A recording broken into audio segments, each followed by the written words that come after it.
ভাল্লুক আর গাধার গল্প। একদিন এক জঙ্গলের পাশে একটি গাধা ঘাস খাচ্ছিল। হঠাৎ সেখানে একটি বড় ভাল্লুক এসে হাজির হল। গাধা খুব ভয় পেয়ে গেল। সে ভাবল, এবার তো আমি শেষ। কিন্তু ভাল্লুকটি শান্ত গলায় বলল, ভয় পেও না বন্ধু, আমি তোমার ক্ষতি করব না। গাধা অবাক হয়ে বলল, তুমি এত বড় আর শক্তিশালী, তবুও আমাকে আঘাত করবে না? ভাল্লুক হাসল। সে বলল, শক্তিশালী হওয়া মানে দুর্বলদের কষ্ট দেওয়া নয়।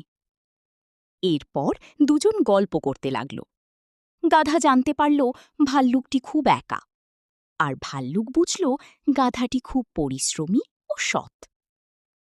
একদিন জঙ্গলে আগুন লেগে গেল। সব পশু পাখি দৌড়ে পালাতে লাগল।